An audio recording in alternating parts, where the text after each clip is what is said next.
चलिए हम ध्यान दीजिएगा, इधर एक क्वेश्चन है सामने में। क्वेश्चन कह रहा है कि एक रेक्टेंगल का एरिया जो है वो घट जा रहा है 9 स्क्वायर यूनिट, है ना।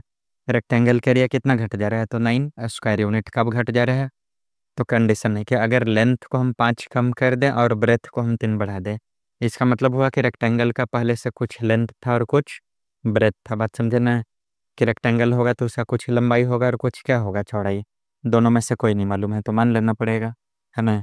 कि लेट द लेंथ भी एक्स, ये यूनिट में है ना टोटल, ठीक है। तो लेंथ भी X units and and breadth भी कितना है, ब्रेथ भी वाई यूनिट्स। समझे बात को, कि लेंथ कितना हो गया तो एक्स यूनिट और ब्रेथ कितना हो गया वाई यूनिट। है दिक्कत है तो बोलिएगा, नहीं ना। लेंथ मान लिया और क्या मान लिया, ब्रेथ रेक्टेंगल का। तो एक एरिया यहाँ पर निकलेगा, ओरिजिनल एरिया, कि जब इतना लेंथ था इतना ब्रेथ था तो उस समय एरिया क्या होगा। तो अभी एरिया क्या आएगा, तो एरिया होता है लेंथ इंटू ब्रेथ, यानी कि एक्स वाई स्क्वायर यूनिट्स। अब यहाँ से बात बदल रहे हैं, ये नॉर्मल था सब कुछ, अब नॉर्मल नहीं होगा।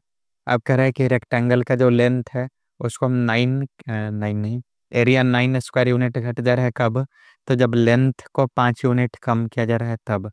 एरिया कब कम हो रहा है, जब लेंथ को हम 5 यूनिट कम करें। तो अब क्वेश्चन क्या कहता है, क्वेश्चन हमसे कह रहा है कि लेंथ हम 5 यूनिट कम कर दिए तो x-5, ठीक है। और ब्रेथ 3 यूनिट इंक्रीज हो जा रहा है तो ब्रेथ हो जाएगा आपका y+3। समझे बात को ना, कि लेंथ हो गया 5 कम और ब्रेथ हो गया 3 क्या ज़्यादा। इसमें कोई दिक्कत समझने में नहीं है। तो लेंथ कम ब्रेथ ज़्यादा, तो लेंथ कम किया ब्रेथ ज़्यादा किया, तो इससे एरिया पर क्या इम्पैक्ट हो रहा है। तो एरिया कितना था पहले से, एक्स वाई, ये पहले से था, लेकिन अब कितना हो गया, तो अब इससे 9 कम हो गया। बात समझना है कि एरिया 9 नहीं हुआ है, पहले से 9 कम हुआ। तो पहले का एरिया इतना, अब इसमें 9 कम। फिर से समझते हैं इस लाइन को। कह रहा है कि अगर हम कुछ चेंजेज ला दें कि इसमें लेंथ में और ब्रेथ में, तो क्या चेंजेज ला दें, तो लेंथ को हम 5 कम कर दें और ब्रेथ को हम 3 क्या कर दें, बढ़ा दें, ज़्यादा कर दें। तो जो एरिया आएगा, एरिया कितना रहता है पहले एक्स वाई, तो अब उससे 9 कम हो रहा है। इसको सॉल्व कर देना, यहाँ से मल्टीप्लाई। एक्स से वाई में कितना, एक्स वाई, एक्स से 3 में 3x, 5 से वाई में 5y, है ना। 5 से 3 में तो -15, XY -9, x Y cancel. 3x-5y क्या है, तो 15 इस साइड आकर ऐड हुआ, तो 15 - 9 कितना मिल गया, 6। Equation first. कहीं दिक्कत है समझने में तो बताइएगा, इसमें कोई परेशानी ना ना। अब दूसरा कंडीशन क्या कह रहा है कि if we increase the length by 3 unit, है ना। कि अगर हम लेंथ को 3 यूनिट इंक्रीज कर दें, तो लेंथ 3 इंक्रीज कर दिए, और क्या कह रहा है कि ब्रेथ को 2 यूनिट इंक्रीज कर दिए, है ना। आप यहाँ नहीं लिख रहा है कि ब्रेथ को इंक्रीज करे हैं, यहाँ कह रहा है कि if we increase the length इतना एंड ब्रेथ इतना, मतलब दोनों को इंक्रीज किए हैं, लेंथ को भी इंक्रीज किए हैं और ब्रेथ को भी। कुछ स्टूडेंट यहाँ कंफ्यूज होते हैं कि ब्रेथ हमें लिखा ही नहीं कि कम या ज़्यादा, तो एक बार लिख के दोनों को एंड से कनेक्ट किया ना। एक बार जब लिख दिया कि इंक्रीज करें, उसके बाद दोनों को किससे कनेक्ट कर दिया, एंड से। तो जब एंड से जोड़ दिया, इसका मतलब है कि दोनों का दोनों को बढ़ा रहे हैं, लेंथ भी बढ़ रहा है और ब्रेथ भी बढ़ रहा है। कहीं दिक्कत समझने में नहीं ना। तो दोनों को हम बढ़ा दिए, तो कह रहे हैं कि ये बढ़ाने के बाद क्या हुआ, कि एरिया 67 पहले से ज़्यादा हो गया। ये बात आपको हमेशा ध्यान रखना है कि पहले में बढ़ा है, एरिया बढ़कर 67 नहीं हुआ है। बढ़कर 67 होता है तो यहाँ लिखा रहता है कि एरिया बिकम 67 स्क्वायर यूनिट, लेकिन अभी ऐसा नहीं लिखा है।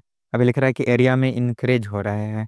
हम पहले से पढ़ा रहे हो, कहें कि 100 रुपये हमको बढ़ना चाहिए, तो जितना मिल रहा है उसमें 100 रुपया बढ़ना चाहिए कि 100 रुपया खाली मिलेगा, ये समझना है आपको, है ना। तो ऐसा यहाँ दिया हुआ है। अब इसको मल्टीप्लाई कर लेंगे यहाँ से, तो यहाँ से क्या आ जाएगा, एक्स से वाई में तो एक्स वाई, एक्स से 2 में 2x, 3 से वाई में 3y, 3 से 2 में 6, तो ये आ गया XY+6 7, XY कैंसिल। तो 2x+3y कितना आ गया, 61। Equation second. और अब इन दोनों को सॉल्व कर देना है, तो सॉल्व करना आसान है। आप यहाँ 3 से मल्टीप्लाई यहाँ 5 से करेंगे, वाई दोनों में कैंसिल हो जाएगा। और अगर x को कैंसिल करना है तो इसमें 2 से और इसमें 3 से, और दोनों को घटाना पड़ेगा। लेकिन y कैंसिल करेंगे तो दोनों को क्या कर देना होगा, ऐड। तो फर्स्ट में मल्टीप्लाई करते हैं कितना से, 3 से, और प्लस करेंगे, और सेकंड में, फर्स्ट में 3 से, हाँ, सेकंड में कितना से, 5 से। अब मल्टीप्लाई करके और लिखना होगा कि किस में क्या रहे कितना रहे, है ना।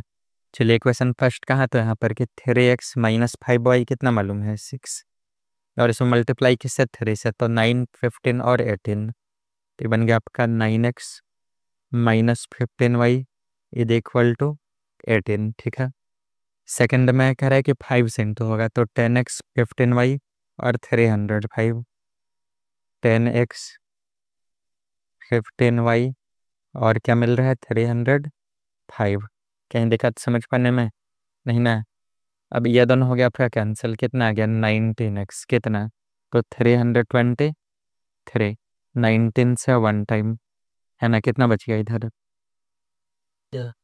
13 और 3 यानी कि 7, तो x कितना रहा हमारा 17, और x 17 पुट करके क्या निकाल लेंगे भाई, x कहीं भी पुट कर सकते हैं, इक्वेशन फर्स्ट है सेकंड किसी में भी putting x is equal to 17 in equation first इसमें, तो 3 इंटू 17 माइनस 5y किसके इक्वल है 6 का, तो 51, और 6 को इधर लाके माइनस कर देंगे, 5y इस साइड आ गया, तो कितना बचा 45 इज इक्वल टू 5y, इससे 9 टाइम्स, तो y कितना रहा 9। तो हम लोगों से पूछ रहा था क्या क्वेश्चन कि find the length and breadth of the rectangle, तो लेंथ हम x माने हुए थे तो 17 यूनिट, और ब्रेथ y माने हुए थे तो 9 यूनिट, क्योंकि मीटर सेंटीमीटर कहीं दिया नहीं है तो हम यूनिट्स लेकर चलेंगे, मतलब यूनिट तो कुछ ना कुछ इसका होगा ना, तो वही ले लिया कि लेंथ इतना यूनिट और ब्रेथ इतना। कहीं दिक्कत हुई समझने में, बोलिएगा किसी को दिक्कत है तो कहीं ना, चलिए नोट करिए तब।